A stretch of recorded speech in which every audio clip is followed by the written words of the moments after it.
ये दोस्तों बढ़िया होंगे आप लोग। आज 1 जुलाई है और इस महीने बहुत कुछ ख़ास होने वाला है। JSW स्टील निफ्टी 50 का नेक्स्ट स्टॉक है, इसके बारे में बात करेंगे। मैंने शायद लास्ट मंथ भी इसके बारे में बात की थी। तो ये स्टॉक अपनी लाइफ टाइम हाई पे चल रहा है। अपने 773 का जो इसने हाई बनाया है, लाइफ टाइम हाई बनाया है। रीजन सिंपल है कि मेटल सेक्टर में जिस तरह से बूम है। मैंने लास्ट मार्च में नालको पे वीडियो बनाई थी, तो ओपनली पब्लिकली मैंने बोला था कि हाँ, मेटल सेक्टर में इस साल बूम रहेगा। रीजन जो बेसिक रीजन थे वो ये थे कि लास्ट ईयर बहुत कुछ हो नहीं पाया रियलिटी सेक्टर से रिलेटेड, वो शायद इस साल होगा। सो ऐसे में मेटल की ज़रूरत पड़ेगी और मेटल सेक्टर जो गिरा पड़ा है बूम करेगा। ये एक बेसिक रीजन था। बहरहाल हम इसे छोड़ते हैं, JSW स्टील पे आते हैं। अपना हाई बनाने के बाद ये नीचे गिर रहा है। एक क्वेश्चन मेरे एक रेस्पेक्टेड व्यूअर ने पूछा कि प्रॉफिट बुकिंग कर ली जाए स्टॉक में। तो प्रॉफिट बुकिंग पे हम बाद में आते हैं, क्योंकि इससे पहले हम इसमें टारगेट और बाय सेल होल्ड भी देखेंगे, क्या करना चाहिए इसमें। उससे पहले रिस्क भी देखेंगे कि कितना रिस्क है। आफ्टर दैट प्रॉफिट बुकिंग आती है ना, तो उससे पहले भी 3-4 चीज़ें हैं। सो देख लेते हैं। ये तो इसका मैक्सिमम प्राइस मूवमेंट है, बोल सकते हैं कि ये इसका लाइफ टाइम प्राइस मूवमेंट है। ये जो लाइनिंग है, ये माफ़ कीजिए, ये मेरी खुद की बाइंग है। सो इतनी मैंने बाइंग की है इसमें, इतने ज़्यादा सो कुछ ठीक से दिख नहीं पा रहा है। इसे हटाते हैं हम, बाइटेड प्राइस मूवमेंट पर आते हैं। इसमें भी है। बहरहाल छोड़ते हैं, इस चीज़ को छोड़ते हैं। स्टॉक ने मार्च में अपना बॉटम बनाया, जैसा कि यहाँ से मैं शायद देख सकता हूँ। जनवरी से लेके मार्च तक ये एक कीमत पे अपने पे बैठा रहा। और जैसे कि अभी मैं बात कर रहा था, हाँ, नालको में जिस तरह बूम आया, अदर स्टॉक्स में मेटल में बूम आया, इसमें भी मार्च के बाद से ही बूम आया। सो स्टॉक ने अपना एक हाई दिया, जो इसका लाइफ टाइम हाई था 773 रुपये का। फ़िलहाल ये ट्रेड कर रहा है 785-86 रुपये पे। आज निफ्टी 50 में ये गेनर है, टॉप गेनर में से शायद एक है। तो अपने लाइफ टाइम हाई से ये 11.25% टूट चुका है। और इसने जो हाई बनाया है, सालाना हाई 52 वीक का है, वो भी इसका 52 लाइफ टाइम हाई है। सो सेम वही 11.25% टूट के अभी ट्रेड कर रहा है। इसने अपना दूसरा जो हाई बनाया है, अपने दूसरे हाई से ये 6.97% टूट के ट्रेड कर रहा है। टूट के ट्रेड कर रहा है अपने 3 हाई से। 3 हाई से, अपने लाइफ टाइम हाई से और सेकंड हाई से टूट के ये ट्रेड कर रहा है। लेकिन जब मार्केट फॉल आया था, ऐसे में इसकी कीमत केवल 132 रुपया की समथिंग रह गई थी। तो वहाँ से इसमें फिर दोबारा से रिवर्सल स्टार्ट हुआ और अब तक जिस कीमत पे ये ट्रेड कर रहा है, तब से 419.69% का हमें प्रॉफिट दे चुका है। काफ़ी प्रॉफिट दे चुका है। आपने सही टाइम पे सही समय पे एंट्री ली होगी, बिल्कुल आप प्रॉफिट में होंगे। और बहुत सारे ट्रेडर्स प्रॉफिट में हैं इसमें, अच्छी बात है। लेकिन रिस्क ज़रा जान लेते हैं, क्योंकि मेटल है ये। अभी कुछ दिन पहले तक मेटल सेक्टर मार्केट से गायब था। सो मेटल सेक्टर ने कुछ नहीं कर पाया। मेटल सेक्टर के स्टॉक में भी सर्किट लगे थे, नीचे गिरे थे। उस समय रियलिटी सेक्टर आ गया था, मीडिया आ गया था, एनर्जी पावर सेक्टर आ गया, तो मेटल सेक्टर गायब हो गया था।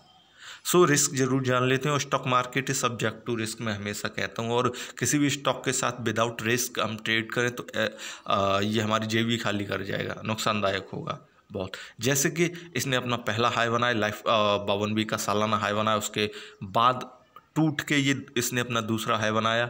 उसके बाद ये टूट के अपने तीसरे हाई को दे के अभी ट्रेड कर रहा है। हाई पे तो नहीं है, तीसरे हाई पे तो नहीं है ये, लेकिन टूट के अभी ट्रेड कर रहा है। 702 से टूट के ये 684 या 686 पे ट्रेड कर रहा है। मैं वीडियो बना रहा हूँ तब तक। सो बॉटम इसने अपना 31 मई को बनाया था और तब से अब तक जो इसने प्रॉफिट गेन किया है वो 6.35% का प्रॉफिट है। अपने सेकंड हाई से ये 6.79% टूटा हुआ है और अपने बॉटम से ये 6.35% उठ के ट्रेड कर रहा है। सो स्टॉक अभी बीच में है। अब बिल्कुल समझ सकते हैं कि स्टॉक बीच में ट्रेड कर रहा है।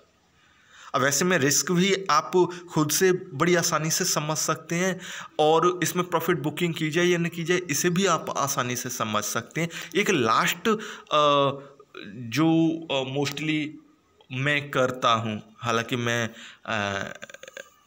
बहुत कम लोगों को बताता हूँ, ये बताना लोग अपने अपनी तरफ से प्रॉफिट बुकिंग करते हैं और उनका पैसा उनकी मर्जी। जिस तरह से मैं प्रॉफिट बुक करता हूँ मैं आपको बता दूंगा। इसमें स्टॉक अपने लो से उतने ही परसेंट ऊपर उठ के ट्रेड कर रहा है जितने परसेंट वो अपने सेकंड हाई से टूट के ट्रेड कर रहा है। सो इसमें रिस्क 644 वो माफ़ कीजिए 660 663 रुपये के बीच में जो भी रिस्क आएगा। अगर स्टॉक इससे नीचे जाता है तो मे बी कि ये डाउनफॉल में चला जाएगा। तो इसे बाय करना चाहिए, सेल करना चाहिए या होल्ड करना चाहिए। तो सबसे पहले अगर बाय में आप रिस्क के साथ स्टॉप लॉस के साथ करना चाहते हैं तो इसे बाय कर सकते हैं, नो प्रॉब्लम है। कि अगर आगे 6 महीने और पड़े हैं, रियलिटी सेक्टर भी धीमे धीमे आ रहा है, तो मेटल सेक्टर को तो ठीक से परफॉर्म करना ही पड़ेगा और मेटल सेक्टर परफॉर्म करेगा तो स्टॉक भी परफॉर्म करेगा। हाँ, थोड़ी बहुत करेक्शन जो है स्टॉक में वो आते रहते हैं, क्या फ़र्क पड़ता है उससे। तो आप एक stop loss, proper stop loss के साथ इसमें एंट्री ले सकते हैं अगर आप न्यू ट्रेडर हैं। अदरवाइज आप न्यू अपनी होल्डिंग बढ़ाना चाहते हैं। सेल स्टॉक को बिल्कुल मत कीजिए। अगर आप सेल स्टॉक को करना चाहते हैं तो स्टॉप लॉस लगा लीजिए। अगर आपको लगता है कि वहाँ से स्टॉक नीचे जा रहा है तो आप सेल कर सकते हैं। आप सेल करने के तरीके अलग अलग हैं, आप अपने अकॉर्डिंग जो भी स्ट्रेटजी अपने यूज करते हैं अपनाते हैं। और होल्ड जो स्टॉक में बने रहना चाहते हैं तो स्टॉक में आप बने रह सकते हैं क्योंकि स्टॉक अभी अपने नए हाई और बनाएगा। और अगर इससे आप निकलना चाहते हैं, मीन्स प्रॉफिट बुकिंग करना चाहते हैं, तो प्रॉफिट बुकिंग के लिए मैंने आपको बताया जो चीज़ें होती हैं, रियल में जो चीज़ें होती हैं। स्टॉक जब 100% का प्रॉफिट दे जाता है उसके बाद से अपना पैसा मार्केट से खींच लिया जाता है। उसके बाद अपने प्रॉफिट पे मार्केट में ट्रेड किया जाता है, हमारा पैसा हमारी पॉकेट में आ जाता है और जो हमने प्रॉफिट कमाया था स्टॉक उन पैसों से ट्रेड करता है। अगर वो नीचे भी गड्ढे में भी चले जाते हैं तो भी फ़र्क नहीं पड़ता। अगर वो स्टॉक हमें प्रॉफिट और भी 4 गुना या 5 गुने का दे जाता है तो भी फ़र्क नहीं पड़ता है क्योंकि हमारा पैसा हमारी पॉकेट में, मार्केट में जो ट्रेड कर रहा है हमारा प्रॉफिट है। तो ये चीज़ें होती हैं। बाय द वे, अगर ये चीज़ समझनी है और भी कोई स्ट्रेटजी समझनी तो आप मुझे फ़ोन कर सकते हैं। छोटी सी वीडियो में ये चीज़ नहीं समझाई जा सकती। और यूट्यूब के कमेंट बॉक्स में कमेंट आप कर सकते हैं। टारगेट इसके जो नेक्स्ट टारगेट हैं, अगर ये अपने जो स्टॉप लॉस की कीमतें हैं या अपनी सेंसिटिव कीमतों को टच नहीं करता है तो नेक्स्ट अपने जो हाई, माफ़ कीजिए मैं इसे 1 महीने पे लगा रहा था। स्टॉक अगर अपना जो बॉटम है या फिर जो SL स्टॉप लॉस की कीमतों जो इसके लिए सेंसिटिव है काफ़ी, उन्हें टच नहीं करता है तो स्टॉक मूव अप दोबारा करेगा क्योंकि अपने हाई से गिर के ये करेक्शन के मूड में या स्टॉक में प्रॉफिट बुकिंग हो रही है। अगर टेक्निकली बोला जाए तो स्टॉक करेक्शन में है। अगर मार्केट की लैंग्वेज में बोला जाए तो वही स्टॉक में प्रॉफिट बुकिंग हो रही है।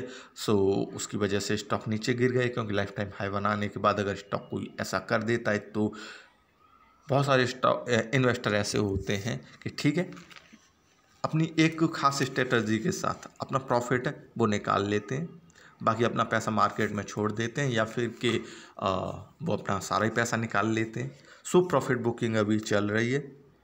बाकी आप सेंसिटिव जो प्राइस हैं, कीमतें, उनको ध्यान में रखिए और होल्ड करना चाहते हैं होल्ड करके रखिए, बाकी इसमें कोई प्रॉब्लम नहीं है।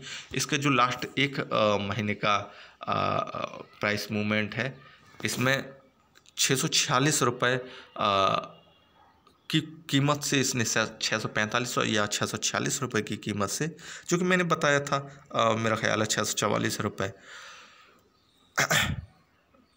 हालिया मंथली वाइज अगर हम इस पर बात करें तो अभी अगर ₹645 कीमत से नीचे जाएगा, यानी मंथली लो जो इसने बनाया इससे नीचे अगर जाता है तो मे बी कुछ रिस्क या कुछ सोचने वाली चीज़ हमारे लिए हो सकती है। अदरवाइज स्टॉक 21 जून के बाद से ही आगे अपसाइड में मूव कर रहा है।